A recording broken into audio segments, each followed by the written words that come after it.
नमस्ते साथियों, स्वागत है आप सभी लोगों का।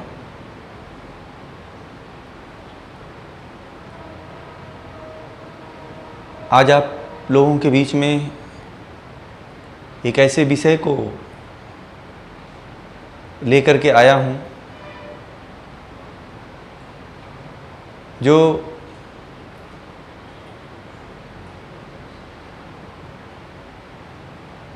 है भी और उसका अस्तित्व भी नहीं है। वो है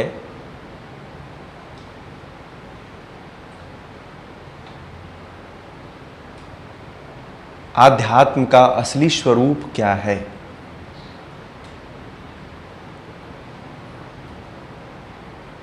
ये बड़ा ही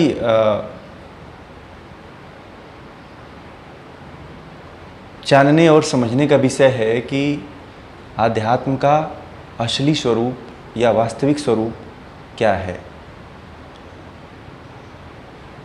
ये बहुत लोगों को नहीं पता है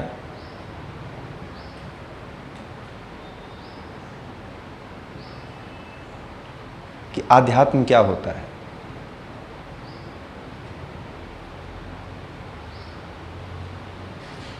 बस यही मान बैठे हैं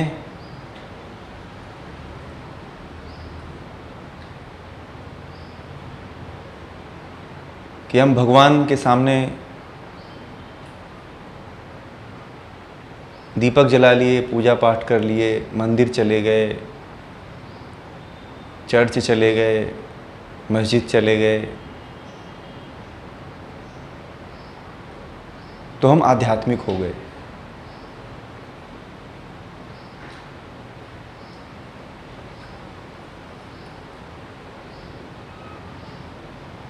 आध्यात्म का प्रारंभ यहाँ से होता ही नहीं है। हम महापुरुषों की कथाओं का श्रवण कर लेते हैं,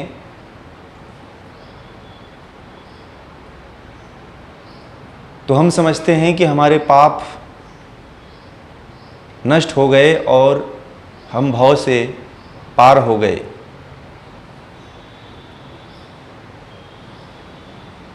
कितनी तरह से हम लोग अपने आप को सांत्वना देते हैं, धोखा देते हैं।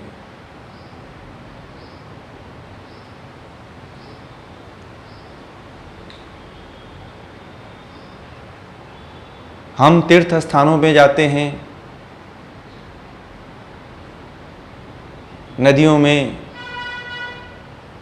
स्नान करते हैं, तो समझते हैं हमारे पाप धुल गए।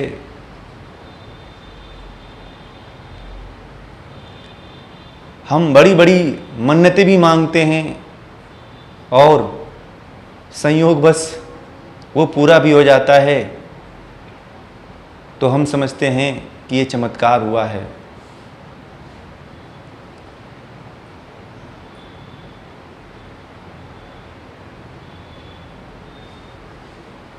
आज हम जिसको अध्यात्म कहते हैं,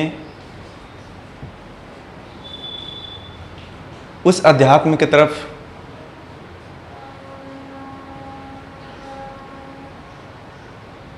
हमारी मौजूदगी ही अंतिम रहेगी। हमारी जो पीढ़ियां हैं, उस अध्यात्म को, उस देवी देवता को जिसको आप मंदिरों में बैठा रखे हैं, उनसे उनका कोई लेना देना नहीं है। आप मंदिर में जाते हो, झुक करके प्रणाम करते हो, घंटियां बजाते हो, आरती करते हो। आपका लड़का, आपका परिवार खड़ा होकर के आपको देखता है आप क्या कर रहे हो। कहीं ना कहीं उसके अंदर एक असंतुष्टि है।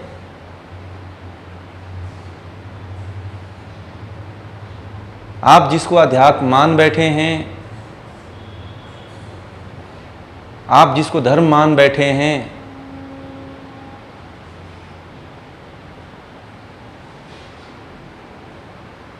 वह आपको भी और आपके आने वाली पीढ़ी के पल्ले नहीं पड़ता है। आत्मा स्वीकार नहीं करती है कि ये क्या कर रहे हैं। क्या आध्यात्म यही है जिसके तरफ हजारों करोड़ों करोड़ों लोग लगे हुए हैं? कोई जप कर रहा है,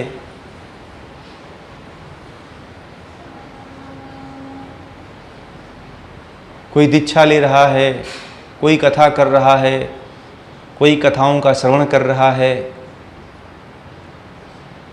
क्या उससे मन के भीतर आध्यात्म की शुरुआत हो जाएगी? क्या उसे जीवन का सही अस्तित्व का खोज हो पाएगा? नहीं हो पाएगा, कतई नहीं होगा। हम जिधर जा रहे हैं,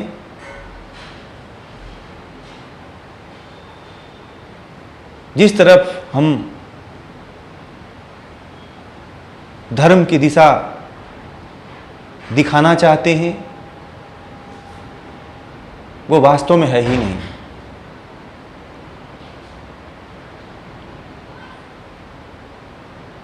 किसी ने वेदों को नहीं पढ़ा है,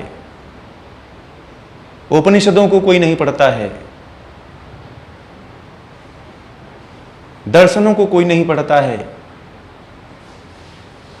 वेद सारे शास्त्रों का मूल है, जहां से सारे ज्ञान की गंगा बहती है। वहां पे ऐसा अध्यात्म का अथाह सागर है जिसमें कितनी भी डुबकियां लगा ली जाएं, कम ही पड़ेंगी।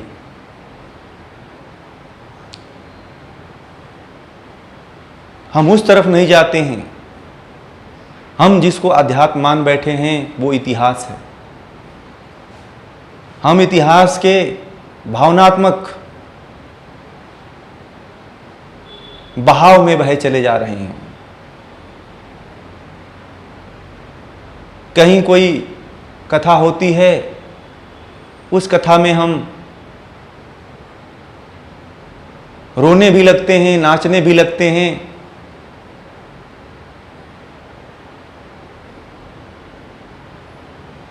फिर हमारे मन की हो जाती है और हम फिर घर चले जाते हैं। हमारी वही अवस्था हो जाती है। फिर बार बार वही मन की जो अशांति है उठती रहती है, और बार बार एक कथा के बाद दूसरी, दूसरी कथा के बाद तीसरी, तीसरी कथा के बाद चौथी, ऐसे अनवरत चलता रहता है। मन की जो अशांति है, मन की जो दौड़ है, वो पूरी नहीं होती है।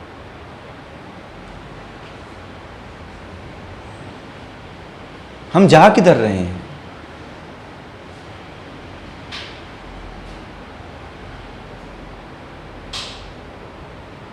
क्या अध्यात्म इस राह पे चलने से मिल जाएगा?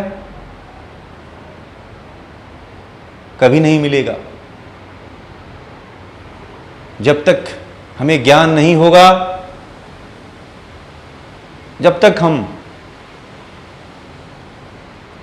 अपने वेदों का, उपनिषदों का, दर्शनों का स्वाध्याय नहीं करेंगे, तब तक हम अपने परमात्मा के वास्तविक स्वरूप को और आध्यात्म के वास्तविक स्वरूप को और आत्मा के वास्तविक स्वरूप को नहीं जान सकते हैं। और बिना इसके जाने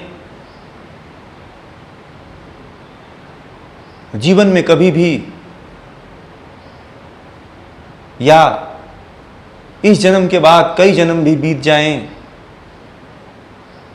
हम ऐसे ही जन्म लेते रहेंगे मरते रहेंगे।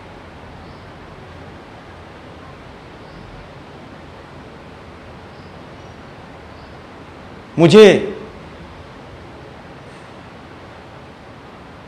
ऐसे हजारों करोड़ों करोड़ों लोगों को देख करके बड़ा आत्मग्लानि हुआ करती है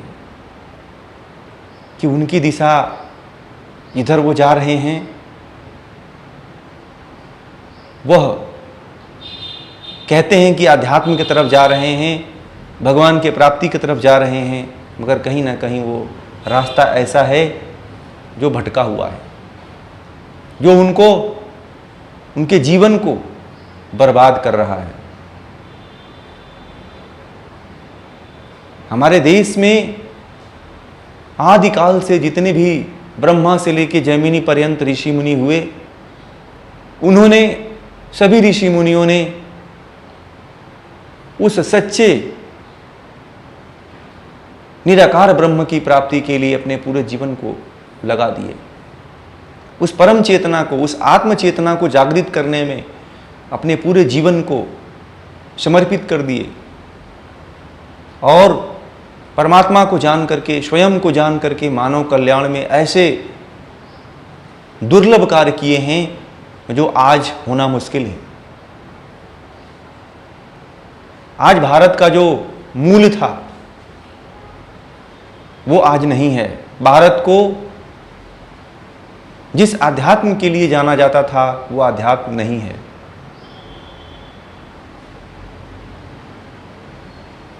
आज भारत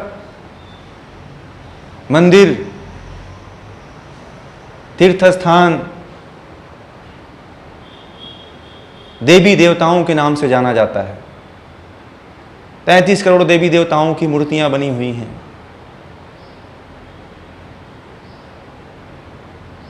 उन नामों का प्रतीक बना दिया गया है, हमें उस नाम से जाना जाता है।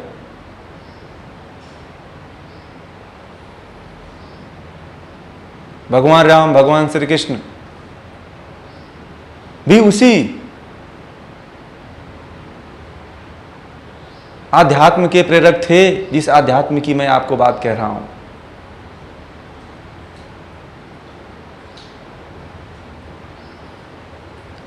जब तक हम अपने भीतर के इंद्रियों को, ज्ञानेंद्रियों को, कर्मेंद्रियों को, मन, बुद्धि, अहंकार,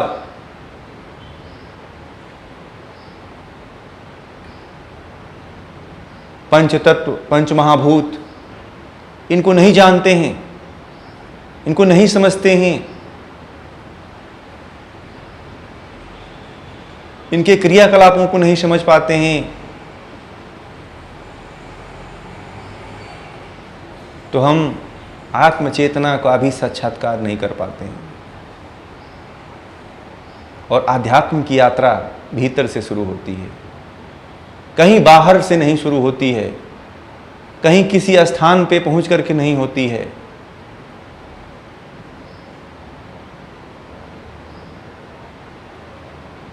किसी के द्वारा शक्तिपात करके आध्यात्म का शुरुआत नहीं होता है। प्रयास स्वयं के भीतर से करना पड़ता है। स्वामी विवेकानंद ने कहा था कि आज नहीं तो कल, कभी भी इस जन्म में या अगले जन्म में आप जब तक आध्यात्म की तरफ नहीं आएंगे तब तक ऐसे ही जन्म लेते रहेंगे और मरते रहेंगे। एक न एक दिन आपको आना ही पड़ेगा और वो एक ही रास्ता है कि आत्मा का साक्षात्कार करिए, आत्मा को जानिए, आत्मा को पहचानिए। यही आध्यात्म है, आध्यात्म। और यहीं से यात्रा परमात्मा की प्रारंभ होती है। यहीं से उस परम चैतन्य परमात्मा का साक्षात्कार होता है। ये आध्यात्म है भारत का। आज इसको दिखा दिया गया है, जो हमारा प्रतीक बन गया है वो केवल हमारे लिए कला और संस्कृति था। हमारे लिए हमारा इतिहास स्वर्णिम रहा है, उसको हम नकार नहीं सकते हैं। हम अपने इतिहास को भुलाएंगे भी नहीं। हम ये नहीं कहते हैं कि मंदिरों में ना जाएं, मंदिरों में ज़रूर जाएं, और मंदिर बनने भी चाहिए। मंदिर में जाकर के पूजाएं भी होनी चाहिए।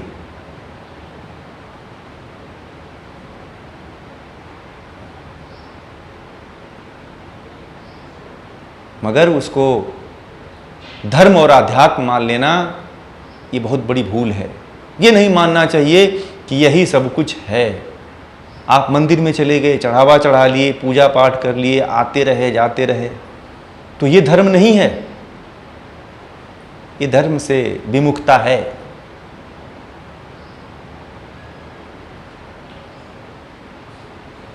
मंदिर साधना के लिए एक स्थान हो सकता है, सबसे उत्तम स्थान हो सकता है, जहाँ पे सारे वातावरण सुगमता से उपलब्ध होते हैं। किंतु केवल वहीं तक जाकर सीमित हो जाना ये अध्यात्म नहीं है। इससे ऊपर उठ करके योग को अपना करके, योग में जो अष्टांग मार्ग बताए गए हैं, अष्टांग मार्गों का पालन करके जीवन को आप उस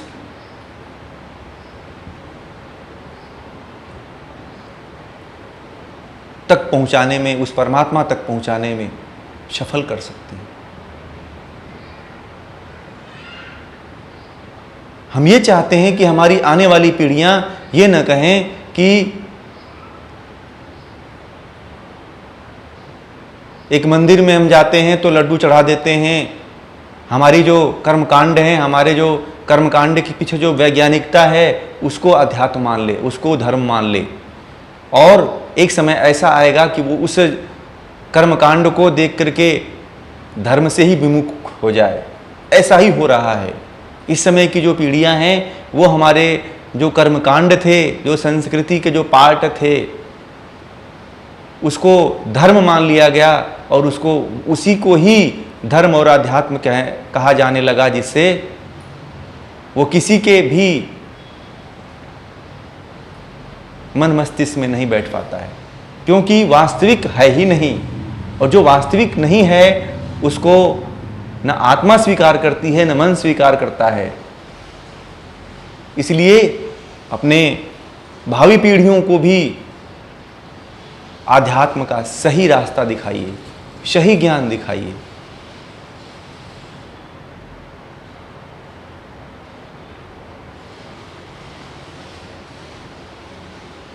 ईश्वर कौन है, भगवान कौन है, इसकी पहचान जरूर करवाइए। तो ही जो भारत में जो धर्म के प्रति, आध्यात्म के प्रति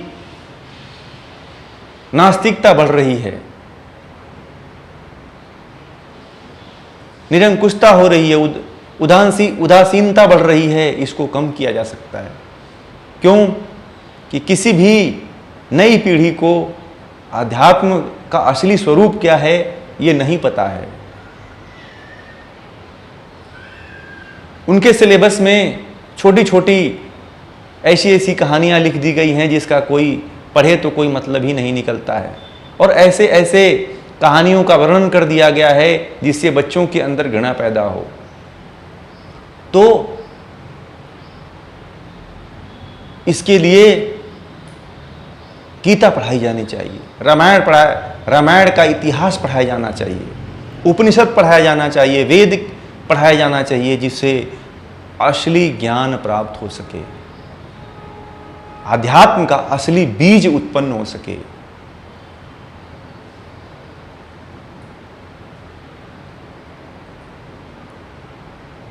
एक छोटा सा प्रयास आप लोगों के बीच में कि आध्यात्म का असली स्वरूप क्या है, इसको समझाने का मैंने प्रयास किया। आप लोगों ने इतनी एकाग्रता के साथ इस वीडियो को सुना, इसके लिए आप लोगों का बहुत बहुत धन्यवाद, आभार, नमस्कार।